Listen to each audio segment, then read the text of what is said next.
columnistas de los medios hegemónicos son interlocutores. Miren, hay interlocutores del crimen organizado. Estaría muy bueno hacer un ejercicio de estos, ¿verdad? Es que yo siempre digo que estaría muy bueno. La verdad es que el tiempo no me da, pero sería muy interesante, y trato de explicarlo aquí en Resentidos, cómo cada uno, podríamos incluso poner en un diagrama qué columnistas responden a qué intereses de ese régimen, a qué cabeza de dragón corresponden o sirven, de quiénes son interlocutores, de quiénes son voceros, ¿no? Estaría muy bien. Por ejemplo, identifico que uno de los que son interlocutores de lo que yo llamo, pues, esta cabeza de dragón, que es la parte política, ¿no? La clase política putrefacta, que yo he dicho que está en pleno proceso de extinción, hablando de esos salinistas. Bueno, pues ellos, por ejemplo, uno de sus interlocutores de estos corruptos, pues es, por ejemplo, Ciro Gómez Leiva. Ahí hay una interlocución, es como un vocero de estos intereses de los corruptos y hasta de los pederastas. O sea, cuando hablo para decirlo pronto, de delincuentes, sean delincuentes de cuello blanco, delincuentes de lo que sea, incluso de personas pederastas, ¿no? Y abusadores de mujeres y violadores y de todo esto. Ciro Gómez Leiva es uno de ellos. Un interlocutor del crimen organizado es Raimundo Riva Palacio. Pero no solamente Raimundo Riva Palacio. Anabel Hernández en algún momento tiene un papel de interlocución del crimen organizado y de los intereses estadounidenses, sobre todo de agencias de seguridad y de espionaje de Estados Unidos. Así hay que ir identificando a cada uno.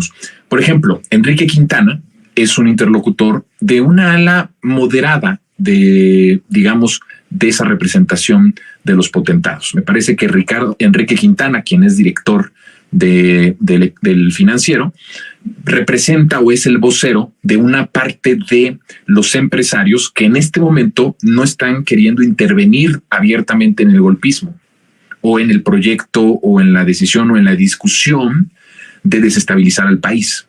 ¿Por qué lo digo? Porque hoy escribe algo que me parece interesante y lo dice justamente, pues, en El Financiero, en donde él es director editorial. Dice, fíjense, la economía mexicana dio una sorpresa positiva en noviembre, y es que sí la dio.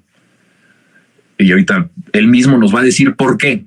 No, lo está diciendo un interlocutor de los potentados, un representante importante de los medios hegemónicos que forman parte y que son una cabeza del régimen salinista y neoliberal. No perdamos de vista este análisis profundo para ir de ahí construir nuestras hipótesis y las narrativas, ¿ok?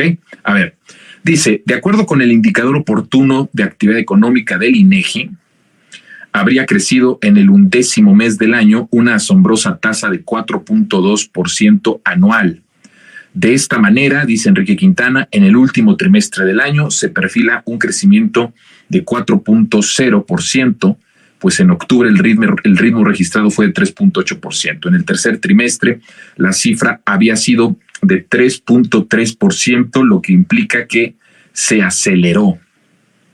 Dice en otra parte de su columna, el pasado 15 de diciembre apareció también el indicador oportuno del consumo privado para el mes de noviembre, el cual es el principal componente del PIB. Sí, efectivamente, el consumo es el principal componente del Producto Interno Bruto, y el dato del INEGI mostró un alza de 5.5%, sorprendiendo a muchos, ya que otros indicadores adelantados de la actividad comercial parecían sugerir que ya venía una desaceleración del consumo, la que no sucedió.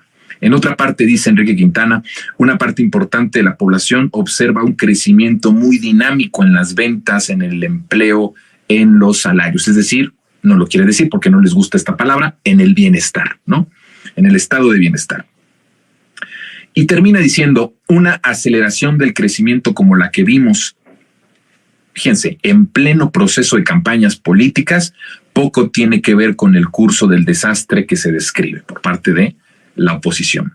Más allá, dice, fíjense qué importante esto que les voy a leer es con lo que termina, es el último párrafo de su columna de hoy. Más allá de las implicaciones políticas, es muy buena noticia estar concluyendo este año con resultados que superan las expectativas. Enrique Quintana está siendo el vocero de ese grupo oligárquico que se está manteniendo al margen y que incluso le parece en cierto momento hasta positivo y buena noticia todo el crecimiento, todo el consumo, todo el fortalecimiento de nuestra economía.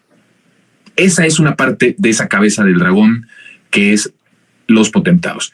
Ahora vean ustedes la otra parte de la cabeza del dragón de la oligarquía. ¿Qué es lo que piensa? Y curiosamente, que es algo fascinante el estudio forense de los medios de comunicación. Es apasionante, mis queridas resentidas y resentidos.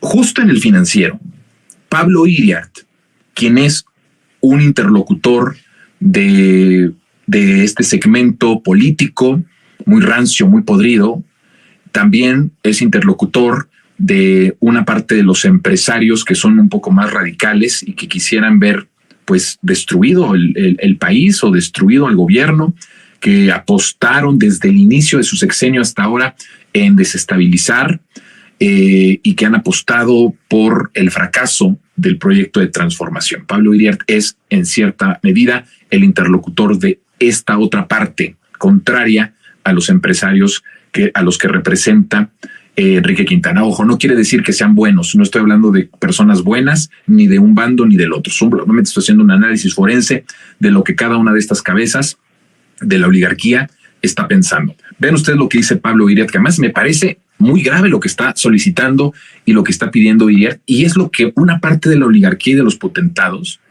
están pidiendo. Son la minoría, pero lo están pidiendo, y ya hay el crimen organizado ya está operando esto que esta minoría oligárquica está pidiendo. Vean ustedes lo que dice Pablo Iriart.